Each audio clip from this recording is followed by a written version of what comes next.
Halo, Assalamualaikum. Kembali lagi di Matkim Privat. Ya, saya akan melanjutkan ya. Kita akan membahas koligatif larutan ya. Penilaian harian saya ambil dari buku Intan Pariwara. Ya, saya akan bahas insya Allah nomor 16 sampai dengan soal nomor 20. Kita mulai saja ya. Nomor 16. Suatu zat elektrolit bermassa 18,8 gram, maka diketahui GT-nya ya, 18,8 gram. Dilarutkan ke dalam 200 gram air. Ini adalah gram pelarutnya.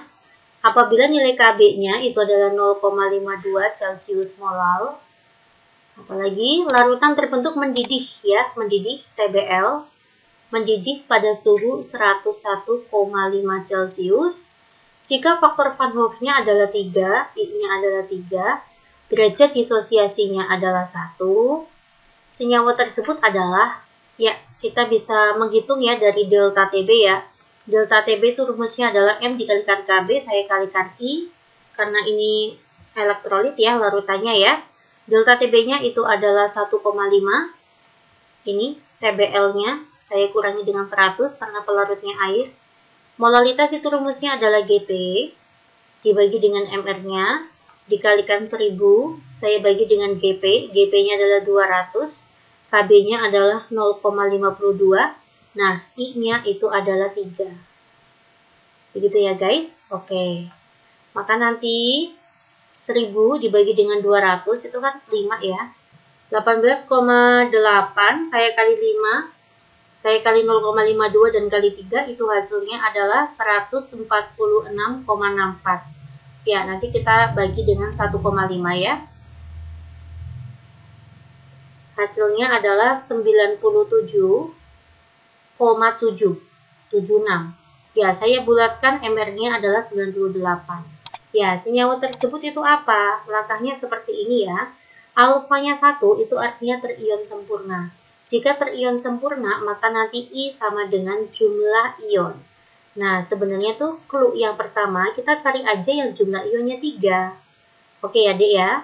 Untuk poin A, itu jumlah ionnya adalah 3. Dari mana, Mbak? CaCl2. Ca-nya 1, Cl-nya ada 2. Nah, maka ini jumlah ionnya adalah 3.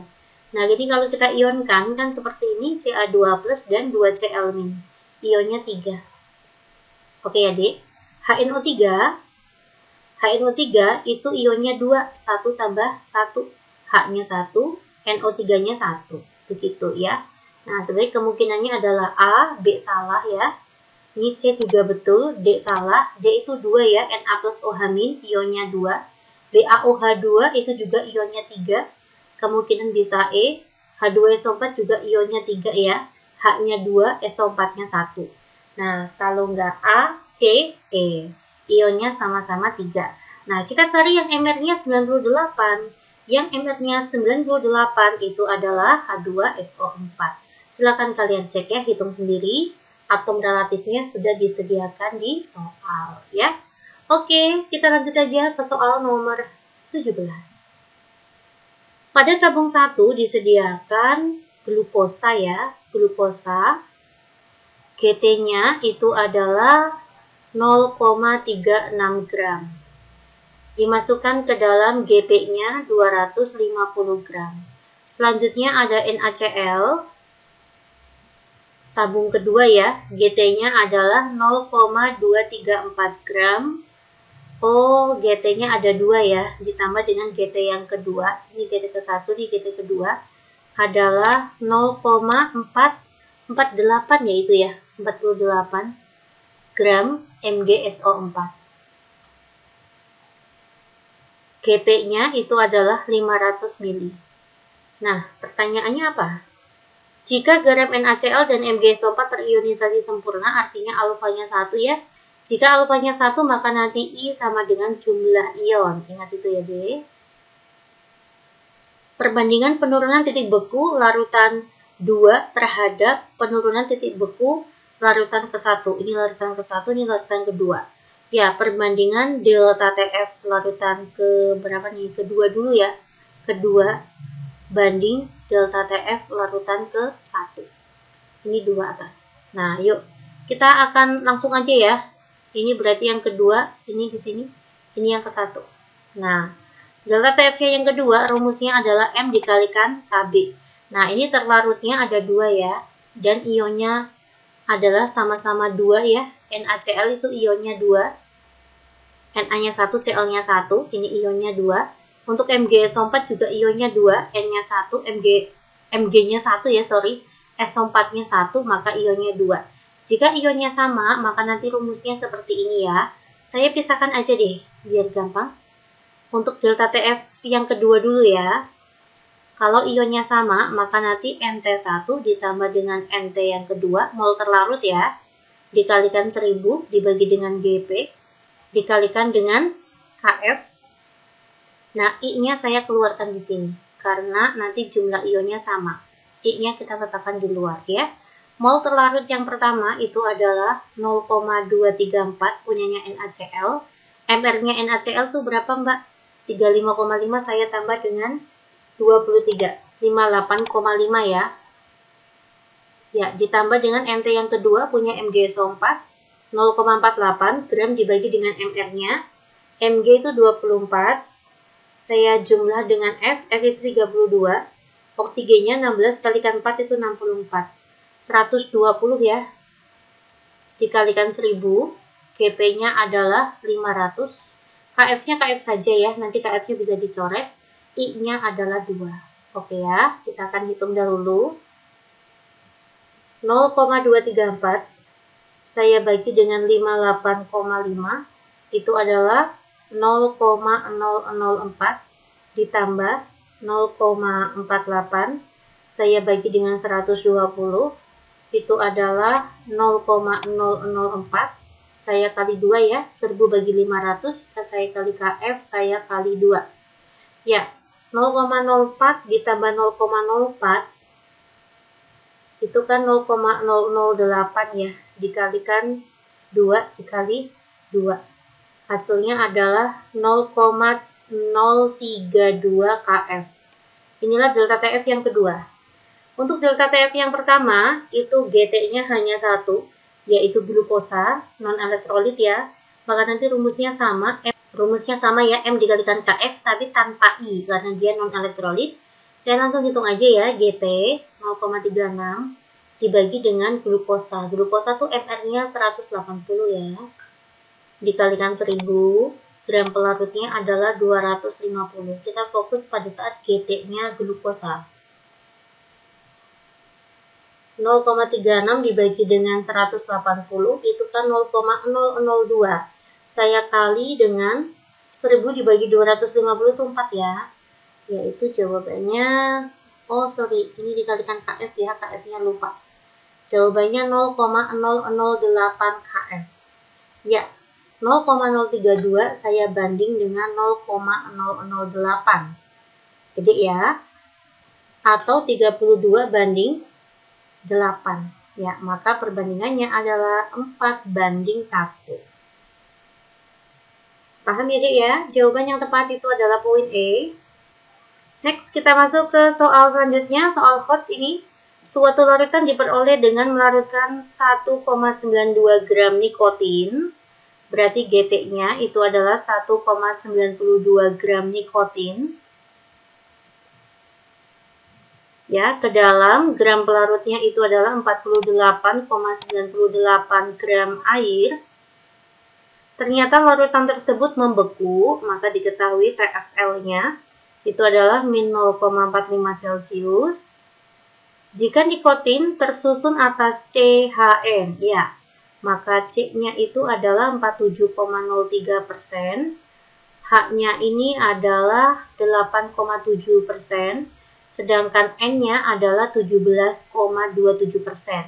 Di sini persentase dianggap persentase massa ya. Pertanyaannya rumus nikotin.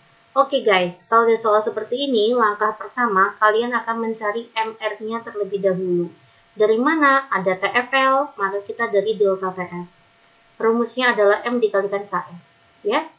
TFL-nya min 0,45, maka nanti delta TF-nya menjadi plus 0,45. Rumusnya apa, Dek? Rumusnya delta TF itu adalah TF-nya pelarut dikurangi TF-nya larutan. Larutnya air membeku pada suhu 0 dikurangi negatif 0,45. Nah, inilah ya, jawabannya kan 0,45 delta TF-nya. Kita masukkan molaritas, rumusnya adalah GT, dibagi dengan MR-nya tidak tahu, dikalikan 1000 ya, GP-nya adalah 48,98. Ini angkanya bagus-bagus banget ya. Oke, saya lanjutkan lagi. KF-nya ya, KF-nya adalah 1,86. Ya, dari sini kita bisa peroleh nilai MR-nya. Ini berarti kan 0,45 MR ya. 1,92 saya kali dengan 1000, saya kali dengan 1,86. Hasilnya saya bagi 48,98. Ya, ini adalah 72,9. Maka nanti MR-nya saya bagi dengan 0,45. MR-nya 162. Nah, selanjutnya kita akan mencari rumus molekul ya. Langkah pertama kita akan mencari CXHYNZ-nya. Jadi mencari rumus molekul itu rumusnya adalah CXHYNZ, rumus empirisnya kita kali dengan berapa? Biar hasilnya adalah MR. Oke. Nah, X, Y, Z itu disebut indeks. Mencari indeks itu menggunakan perbandingan mol. Ya, kita akan melakukan perbandingan mol. Rumusnya mol adalah gram dibagi dengan AR-nya. Maka saya bagi dengan 12, ini bagi dengan 1. N itu berapa AR-nya? N itu AR-nya 14. Ya, sebentar ya. Angkanya bagus-bagus banget ya. 74,03 saya bagi dengan 12, itu adalah 6. 6,16 sih ya, lebih tepatnya 6,17. Ini berarti 8,7. 17,27 saya bagi dengan 14, 1,23. Oke, semuanya saya bagi dengan 1,23, maka ini 1. 8,7 saya bagi dengan 1,23 itu adalah 7. Lalu 6,17 saya bagi dengan 1,23 itu 5. Nah, inilah X, Y, Z-nya ya. Kita masukkan. Maka nanti C-nya 5, H-nya 7, N-nya 1 dikali N sama dengan MR-nya 162. Ya. C itu 12 dikalikan 5 itu adalah 60. Lalu 60 ditambah H, H-nya ada 7 ya, ditambah 7. Maka nanti 67 saya tambah dengan N, N-nya 1, 14. Hasilnya adalah 81. Maka di sini 81 kalikan N sama dengan 162. Maka nanti nilai N adalah 162 saya bagi dengan 81. Hasilnya berapa? Hasilnya 2. Nah, maka nanti rumus molekulnya adalah C5H7N saya kali dengan 2. N-nya kedua ya, N kecilnya 2. Maka menjadi C10H14N2. Inilah jawabannya. Oke adik ya. Kalau yang ini namanya rumus empiris, kalau yang ini namanya rumus molekul. Oke, lanjut aja, kita masuk ke soal nomor 19. Sinta membuat larutan oralit dengan memasukkan 11,7 gram NaCl. 11,7 gram ya, NaCl. Ini adalah senyawa elektrolit ya, larutan elektrolit. Dan 68,4 gula. Oke, GT-nya ada 2 ya. 68,4 gram gula. C12, H22O11. Dalam 2 liter air. Berarti GP-nya itu adalah 2000 gram.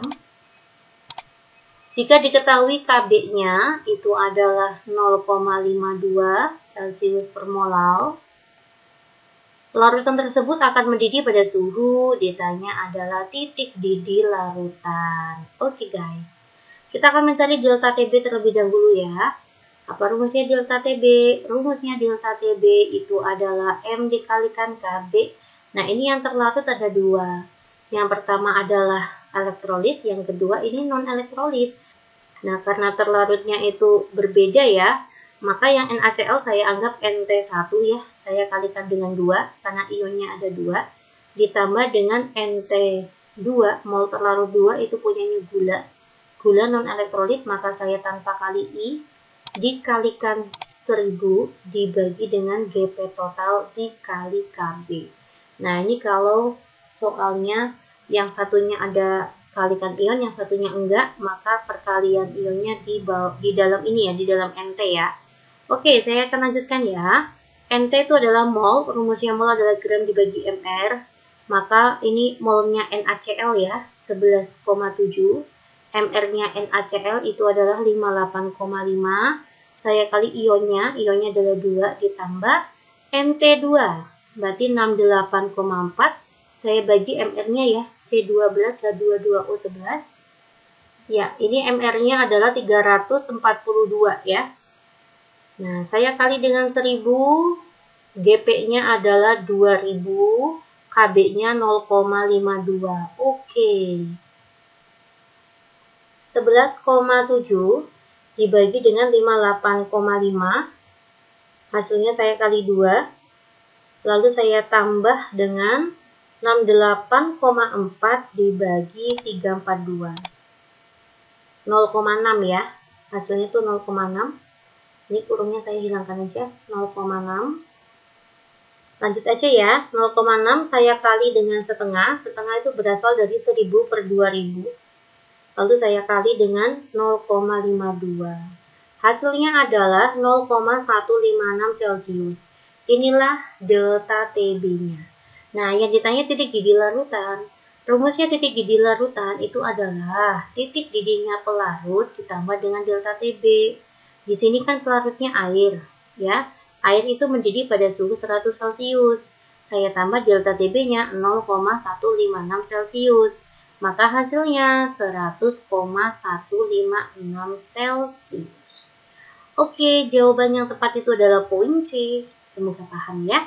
Ya, kita lanjutkan ke soal terakhir untuk pilihan ganda, soal nomor 20. Jika titik didih larutan non-elektrolit sama dengan titik didih larutan biner. Biner itu artinya N-nya ada 2 ya, ionnya ada 2. Pertanyaannya, berapakah derajat ionisasinya? Ditanya alfanya deh. Oke guys, ternyata titik didihnya sama ya. Maka kalau titik didihnya sama, delta TB-nya juga sama. Saya buat ini adalah larutan ke-1, ini adalah larutan kedua. Maka delta TB larutan 1 sama dengan delta TB larutan kedua. Ya, rumusnya delta TB itu adalah M dikalikan Kb. Untuk yang larutan pertama itu non-elektrolit ya, maka tanpa I. Untuk larutan yang kedua sama saja ya, rumusnya M dikalikan Kb. Tapi larutan yang kedua tuh elektrolit biner. Ya, maka itu adalah elektrolit, saya kalikan faktor Van Hoff. Di sini Kb-nya boleh kita hilangkan saja, karena sama ya. Nah, untuk yang pertama, molalitasnya adalah 1, saya masukkan aja. Yang kedua, itu molalitasnya adalah 0,5. Nanti I-nya ketemu. Maka nilai I sama dengan 1 dibagi 0,5, itu 2. Nah, kita mencari alfa ya. Rumus I itu adalah 1 plus N-1 kali alfa. I-nya adalah 2, sama dengan 1 ditambah. N di sini adalah jumlah ion ya. Jumlah ionnya 2 biner. Itu 2 kurangi 1. Alfanya ketemu. 2 dikurangi 1 ya. Satunya pindah ruas, maka sini 1. 2 kurangi 1 kan 1 ya. Nah, kayak gini. Alfanya 1 ya, Dek. Jawaban yang tepat itu adalah poin E. Oke guys, jangan lupa subscribe ya channel Makin Privat dan Lestari Channel untuk bagian esai. Ya, kalian semoga semuanya paham ya. Dan simak kembali video Makin Privat lainnya. Assalamualaikum.